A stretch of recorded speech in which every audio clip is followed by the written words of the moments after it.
Yo, what's going on, my people? It's your boy Uche again, and I'm back today to update you guys as to how my world travel is going. As you guys know, I am currently world traveling, and right now I am traveling through West Africa, currently in Benin, Cotonou, Benin.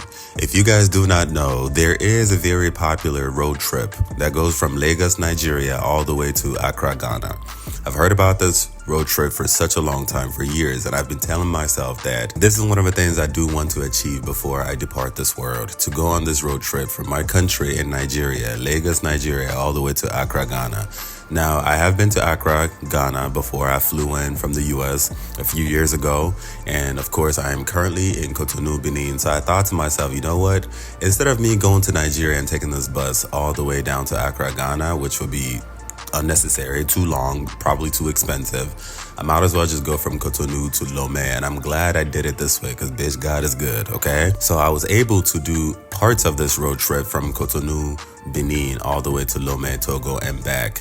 And when I tell you I'm glad it went this way and not the other way around, because I'm not doing this shit again. No offense, but I'm going to be breaking down as to why I'm glad it went this way and not the other way around, and I am not going to be doing this again. The reason why I say this is because in traveling Benin and in Togo, it dawned on me the reason why a lot of people tend to not travel to Africa. People from outside of Africa tend to not travel to Africa. I've always wondered why that is. I've always thought it was a form of racism, some type of discrimination, why a lot of people, including some self-proclaimed world travelers, always tend to skip Africa. But I feel like this trip, especially my road trip to Lomé, Togo, and back, it dawned on me as to why that is. See, a lot of people in the Western world, especially Americans, Europeans, and some people in the East, like, people in the Asian countries and maybe Australia, enjoy the privilege of easy travel, easy access of travel, not just with the passports, that are powerful, that can get you into any country for the most part, but also in how accessible travel is. For example, in Europe, it's relatively easy for a European to fly from London to Germany for the weekend. The tickets are so cheap. Ryanair, EasyJet will get you there, okay? And when you travel from one country to the other, you're able to maintain that comfort that you are used to in your own country.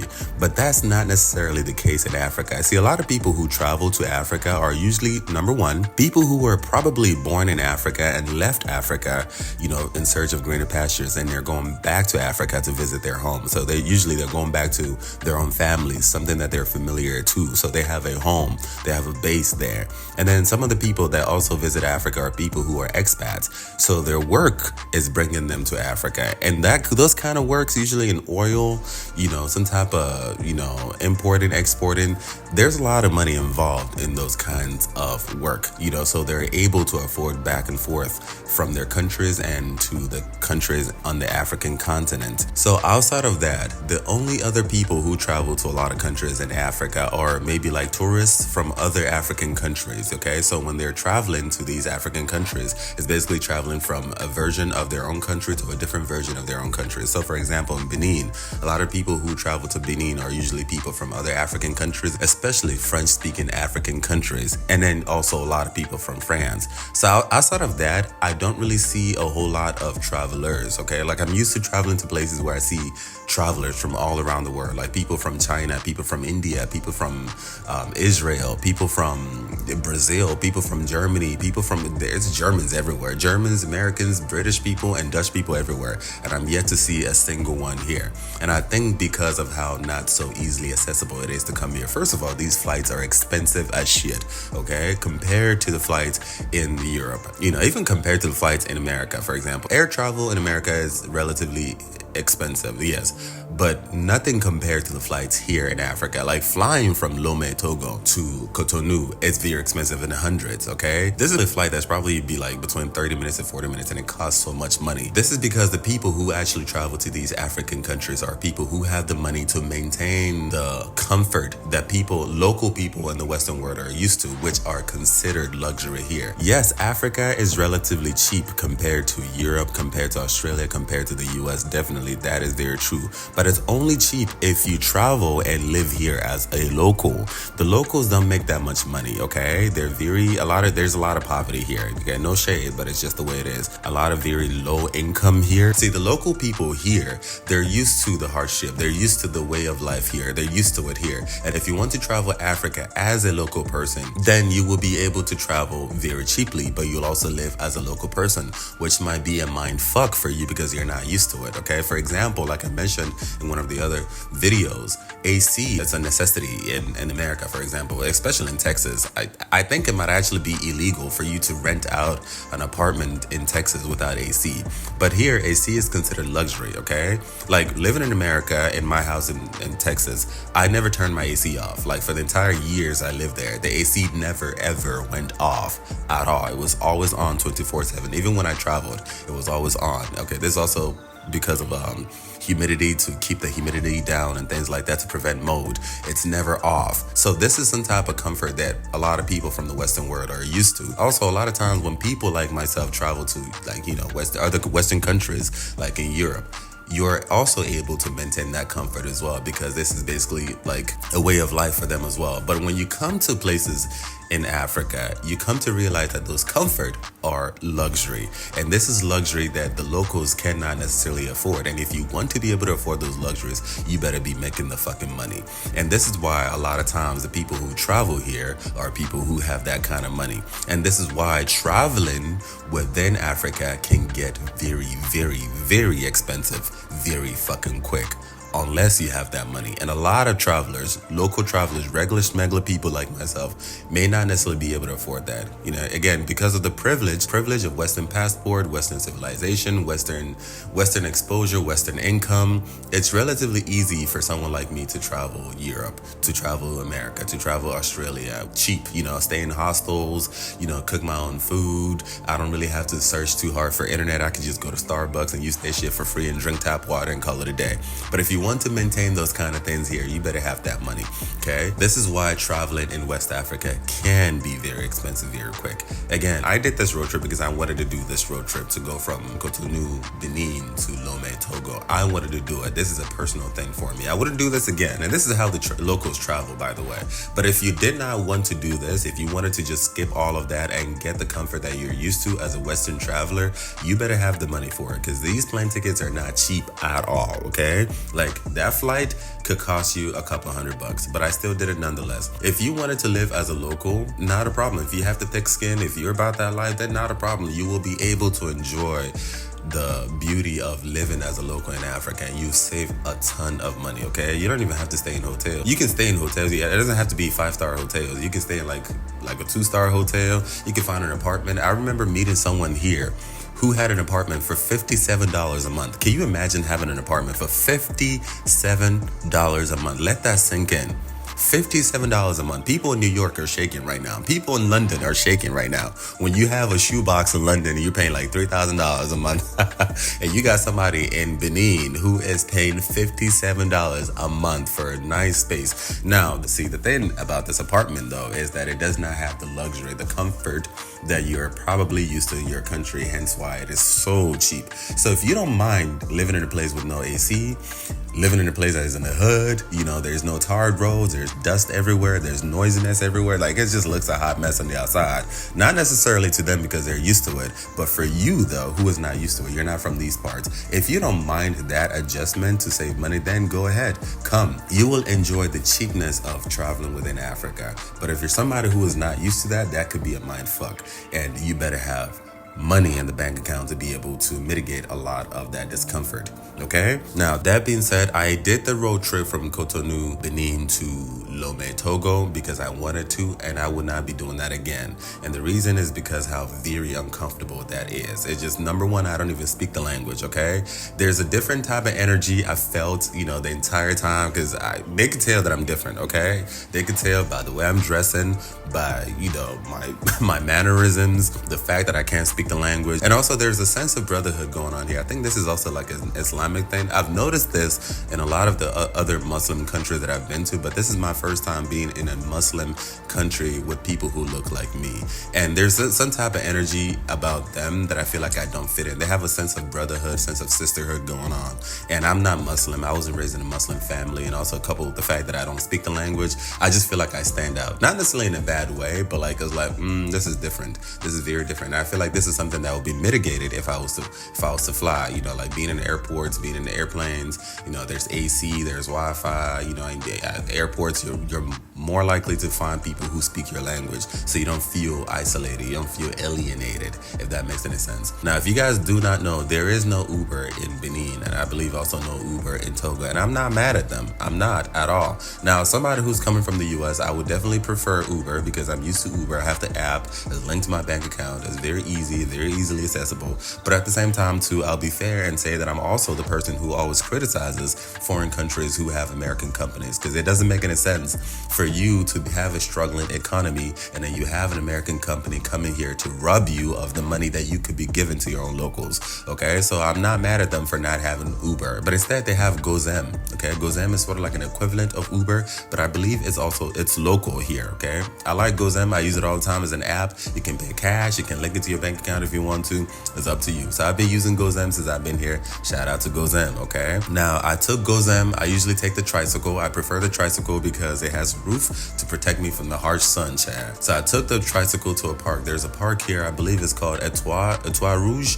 Etoile Rouge. It's by this big ass monument somewhere in the downtown area. Okay, so you take the Gozem, go to Etoile Rouge, and it'll take you to a park where you can find cars that are going to Lome, Togo, and also other parts of Africa as well. Now, initially, for some reason, I was thinking that this road trip was going to be something that I would catch with those luxurious buses, like the big luxurious buses that I was used to when I was a kid back in Nigeria, you know, like the Chisco, the ABC, and things like that, with the ACs and things like that, right? Because that's what I was used to back in Nigeria. But apparently, I was told that that's like the luxury buses, that those are for like the, you know, people who got money, Chad. The locals do not travel like that. The locals just get like a car, a bunch of people just hop in a car, you know, like a bunch of strangers just split the fare, which makes sense because it's relatively cheaper. And I was able to catch a cab, you know, like a car. And I think I paid total of maybe like $10 or $11, which to me is more than fair for a trip that is approximately 3 hours or 3.5 hours long. I think is a steal, okay? But the thing about this is you're going to be in the park, you book your spot, and then you have to sit there in the hot sun, not me, Chad, because I had to go to the shade to wait, Chad, because this West African sun be on fleek.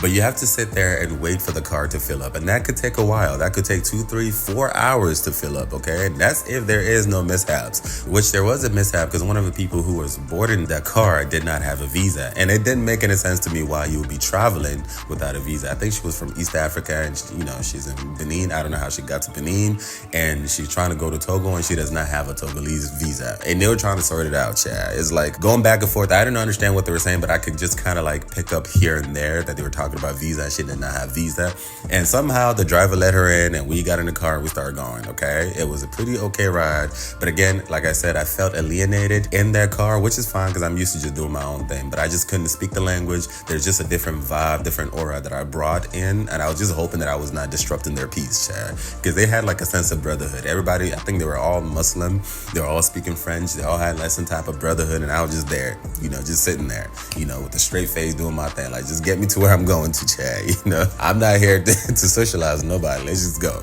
But anyway, we got there to the border, and there was a problem with this lady who did not have a visa. We were just sitting there, you know, like it started getting dark, an hour passed, more than an hour passed, mosquitoes came out, Chad. I had my shorts on, flip-flops, sleeveless. I'm like, yeah, I'm not doing this. Like, my Nigerian came out. Like, we're not doing this. You know, like I said, there's a sense of brotherhood, you know, that these people have, like no man left behind type of thing. And I think also because she's a woman, they felt like they were responsible to be there with her throughout the whole process. But I'm a realist, I'm a pragmatist. Like, sis, you are traveling, you know the requirements to travel to a new country is having a visa, but you did not choose to do what you were supposed to do. You thought you were going to wing it, which I think is so unfortunate because this is Africans doing this in Africa, you know? You wouldn't do this in Europe. You would not get on a plane to go to America without an American visa, but you feel comfortable doing it in Africa because everything in Africa is just by the grace of God, by the grace of God. Chat, I'm not doing by the grace of God today, chat. I have to let everybody know in the most calm way I can that we're not waiting because, you know, my body is just covered in mosquitoes and I'm tired as hey, I've been traveling all day. You know what I'm saying? I'm covered in sweat. I'm trying to go sleep and just reset for the next day. You know, we tried a way, but it just was not working. I was just starting to get frustrated. And eventually, we just left her behind. You know, like, may God be what you says, but we gotta go. Next time, let this be a learning experience. If you are going to a country, you might want to do your due diligence. You might want to be intentional to make sure that you have your visas, your documentations ready. Okay, it makes no sense for you to travel to a country and have no documentation, proper documentation for those countries. That does not make any sense. So we left. We were able to make it to the Airbnb, okay, that I had in Lome, Togo. Shout out to the Airbnb host. She was out of a country, but she was very communicative. She seemed very patient, very nice. I was able to meet the security guard. I got along with him. I got along with everybody. Everything looks really good. I like the area that the Airbnb was in. But I remember walking through the Airbnb door and just smelling this very strong smell of mold. I'm like, oh my God, this smells so damp. This smells so, something in the air is not right. And literally, chat, something in the air is not right. But I was so tired and I just wanted to take a shower and just go to bed, you know, and the bedroom looked good. I don't remember if I took a video of the Airbnb to show y'all, but I probably didn't because I was just too tired. So I just took a shower, went to bed. It was really nice, turned the AC on and everything, chat. Went to bed, woke up, and I wanted to go take a shower in the morning. And when I tell you, bitch, whoo, chat, the door to this bathroom was covered in black mold. Oh my God, I have never seen mold this much in my entire life, okay? And I understand it too. The reason why this is because of poor infrastructure. See, this apartment had no proper ventilation whatsoever. And this is just, that doesn't make any sense to me. I've never seen this before. I don't understand how anyone would build an apartment without any type of ventilation. Like literally no windows whatsoever. No windows in the bathroom of all places, no windows in the kitchen, no windows in the common places, no windows in the hallway, no windows at all. How do you build something like this, an apartment, a flat in a country that is hot and humid, in a place that you're going to be cooking and washing and taking a shower, things that involve water, without any type of proper ventilation to let fresh air in and damp air out? Mold is bound to grow. So that pungent smell that I smelled confirmed my fear of not just mold, but black mold. If y'all don't know anything about mold is so dangerous, especially black mold, especially when breathed in. Those spores, when they get into your lungs, they can wreak havoc. They can be life-threatening. Now, the interestingly sad thing about this is I remember growing up in Nigeria, and mold is actually quite common in a lot of places, in a lot of bathrooms, and a lot of kitchens, and sometimes in bedrooms. And people would just ignore it because to them it was just nothing. But then thinking about it now, seeing how people would get sick, you know, some people might even pass away, and how people would not realize that they're passing away or getting sick from something that could be easily preventable, easily treated, easily preventable if people were at least more intentional or knowledgeable enough to know what is causing their sickness. But instead, a lot of people will blame juju, they'll blame their enemies, their village people that are sending juju to them. This is basically ignorance. Shout out to education, proper education. I understand that black mold is very dangerous and can even be life-threatening. And bitch, I will not stay in there one more day, okay? I had to let the host know that this is not working. She wanted to send her staff to come clean it. I'm like, no. This is not how you remove black mold. Black mold can only be removed by a professional, a person who is well versed in this, because if you bring a person who is not well versed in this to clean this, they're going to just think it's dust. They're going to think it's just like another dirt, like some type of spill on the floor and the wall and things like that. And once you touch that mold, it will release spores. And those spores, when breathed in, especially without any proper health care around you, that could be fatal. And what the fuck I'm not going to do is breathe in mold spores while in Togo. Hell fucking no. So I let her know, nope, that's not going to work. I call it Airbnb and let Airbnb know. and I checked out that morning and I got my full refund, which is quite unfortunate because I actually like the host, I like the room, I like the place, everything was really good. And I gave her a suggestion, like, you need to remodel this and add at least 2 windows, because that's the issue, no ventilation. It's quite unfortunate. But I moved, Chad, and that disrupted my stay. That disrupted my entire plan, because I was supposed to be there for a couple of days, at least 2-3 days, so I could take my time to walk around the city, do some work as well, because I'm writing, also document and edit this video, because I don't like to stress. When I travel, I usually dedicate an entire day for traveling, even if that travel is like 2 hours long, okay? I still dedicate that entire day for traveling, just in case of any delays, any mishaps, so that the next day is a brand new day, reset, ready to continue. But because of this low mode activity, Chad, I had to start all over again. My phone was not working properly in Togo, okay? If you guys don't know, there is no MTN in Togo. And MTN, from what I've been told, is the best network in Africa. When I got to Togo, my American phone connected to Etisalat, okay? And I've heard a lot about Etisalat, okay? I heard that it's very poor. It is so slow as shit. My portable router was not working at all. So I was just literally just running around town looking for a place where I can find some type of public Wi-Fi so I can book another Airbnb on. I was not able to find anything, okay? It was just like, because it's last minute, and booking Airbnb in Africa, especially in West Africa, is a bit tricky. And I'll do an episode breaking it down as to why booking an Airbnb in West Africa is a bit tricky compared to like booking an Airbnb in the Western world, okay? That's going to be another episode.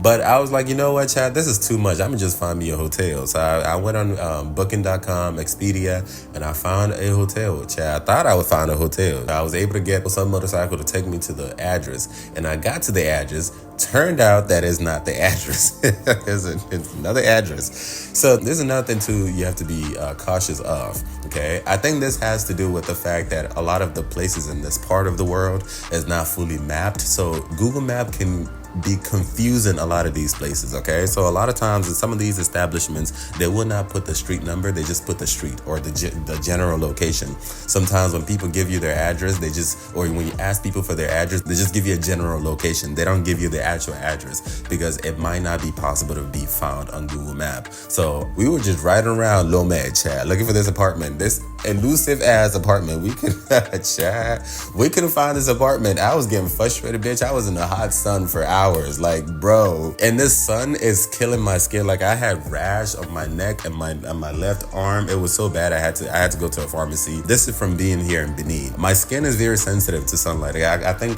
because I'm not used to being exposed to this amount of sunlight in a really long time, and my skin is like, what the fuck? So those rashes scared the shit out of me because I've never seen them like that before. I know there's heat rash, the Nigerians call it heat rash when you're so hot and your body produces so much rashes, but this scared the shit out of me. So being out there in that hot sun on that motorcycle, just riding around town for hours, that just wore me out. And no internet, and I don't speak the language, but shout out to the motorcycle driver though. He came through, he was very patient. He was even able to buy some credit on his phone and try to contact the hotel.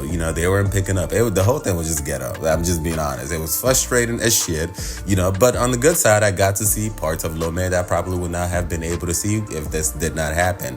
And eventually, when we found this hotel, it turns out that it's not even a hotel, Chad. It's an apartment, like a regular apartment for like locals to rent out. I'm like, what the fuck? What kind of false ass advertisement is this? Okay, because this is not what I saw online. Yeah, I promoted this shit to be a hotel, like every other hotel. You know what I'm saying? But this is an apartment. I'm not trying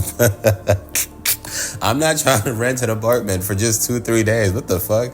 I was so frustrated, man. And then the motorcycle rider, he told me like he would take me to a good hotel, and he did. He took me to a Nomo hotel. This is a dope ass hotel. He took me there, and I compensated him, of course, for his time because he was God sent. Because that man came through. When I tell y'all God is good, man, you ain't never have to worry about shit ever, okay? Because God will always be there with you. The question is, are you still enough to recognize God with you at all times? And when I tell you, man, this motorcycle rider, he couldn't have been a better option. This man came through. He came all the way through, his aura, his demeanor, his patience, everything. Even with his little little English that he was managing to speak. I appreciated him so much. I compensated him very well, okay? He was shout out to you, brother, wherever you are at. You came through for this boy, okay? So he took me to a normal hotel. I was trying to stay there for 2 nights, but Chad, that shit was expensive as shit. Beyond my budget, okay? It's like $120. This is something in America I wouldn't even have to pay that much, because I'd be in a hostel, or like in Europe, I would be in a hostel that has Wi-Fi, that has running hot water, that has security, that has a nice ambience and things like that. But because I'm traveling in West Africa, if you want to maintain those comforts, they get quite expensive, okay? So I paid it, I managed to get some type of discounts. I think I ended up paying like $113, but it's still beyond my budget for that trip. So I just decided, you know what, fuck it. I'm gonna just stay for one night, relax, sleep, recuperate, and start all over again, okay? So I did. I checked into the hotel. The hotel was given, okay? It was beautiful. Shout out to Onomo Hotels. Chad, that shit was dope. It was worth every single dime. But I wanted to jump in that pool because, bitch, if I'm paying this much, I might as well get my money's worth. But I was not able to jump in the pool because, I didn't have time.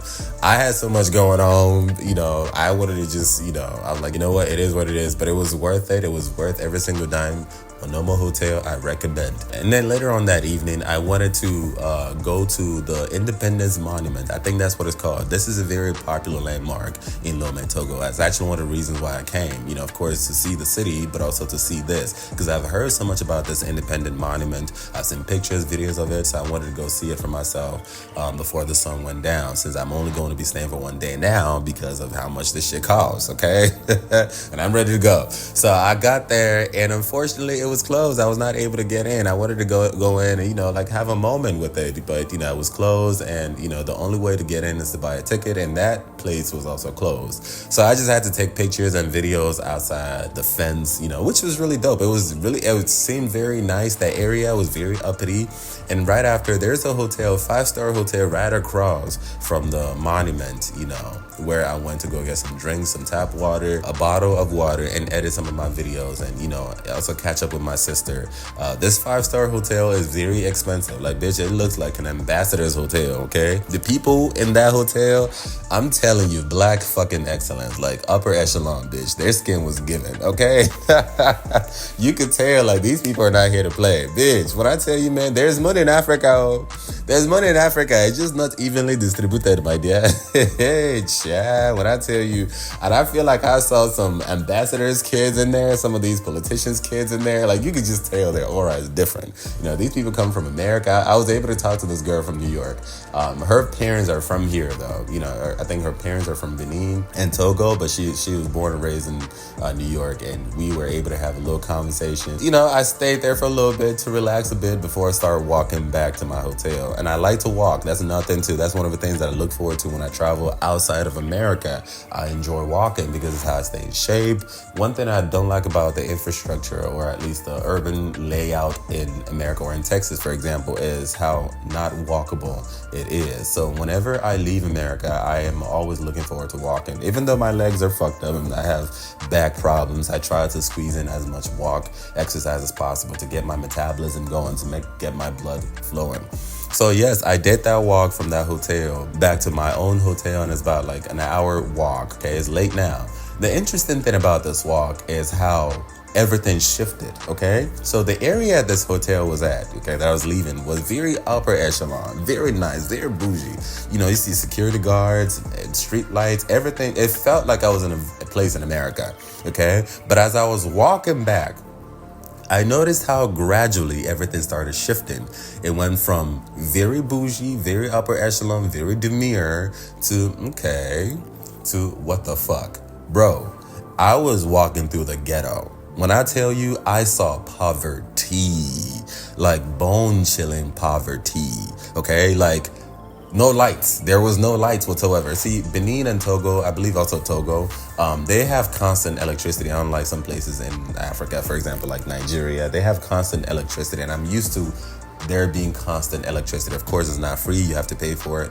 But when I was walking through this ghetto, these ghetto parts, it was just completely dark, and you can see people on the floor, people still hustling, people sleeping on the floor, people in complete fucking poverty. Like, bro, the place looked dirty, infested, and they were still hustling. They had flashlights from their phones, and it had no iPhones, chat. Maybe they're Nokia. It was just bone-crushing poverty. And this is basically what I keep talking about, that this is not right for humans to live like this, okay? Especially if you're a Christian, you should be concerned about this. This is not why God created us to be in this world, for us to live life like this, like completely destitute. Completely just what the fuck, you know? Especially considering the fact that this place is in relative proximity to a place with a hotel that costs a night. Like, this does not feel right. Now, I did not bring out my phone to take videos because I just did not feel comfortable taking videos in a place like that. It's already bad enough that one is dark, okay? And two, I stand out. Some of the people were staring at me because I look different. I feel different. You know, I got sneakers on, I got socks on, you know, Nike socks on, I got shorts on. Like, I just look like I'm not from there, okay?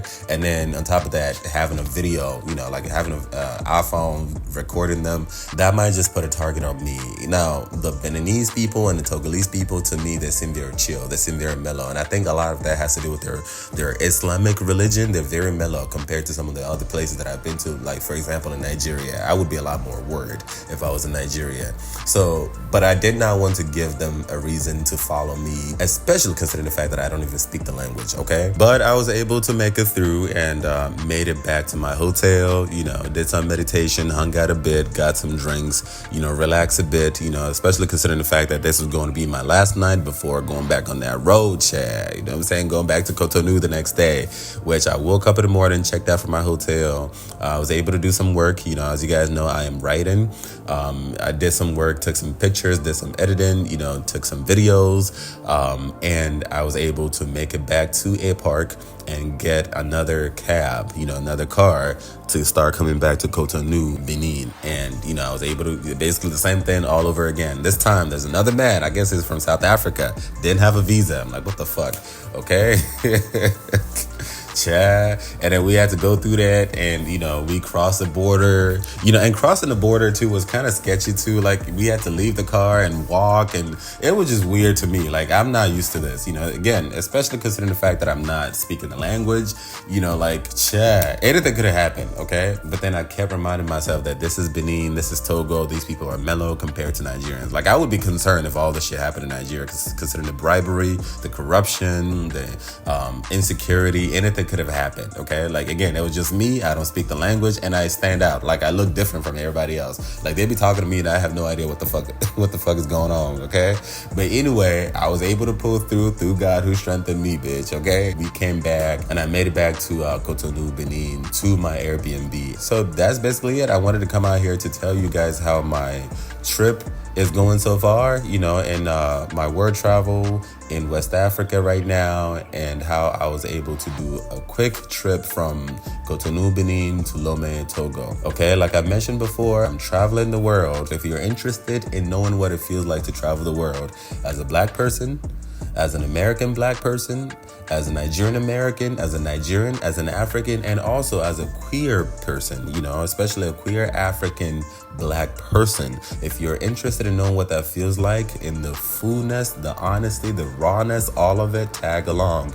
Not many people tell our stories. A lot of times when people travel the way I travel, there are people who don't look like us. And a lot of times the things that they talk about come off as very cliched. I'm not trying to be rude, but that's what it comes off as, because it's basically the same rhetoric, repetition of things that exclude us in the picture, okay? And they're also very capitalistic sounding as well. Not too many people who look like us get to travel like us and tell our story like us, with love especially, okay? Without any type of propaganda, agenda attached to it. So if you want to know what it feels like to travel the world as these intersectionalities, tag along. Okay, I will do my best to break it down as much as possible through God who strengthens me. Do not forget to like, subscribe, hit that bell notification so anytime I upload a video, you'll be the very first to be notified. Thank you so much for joining. Until next episode, Uche, peace and love.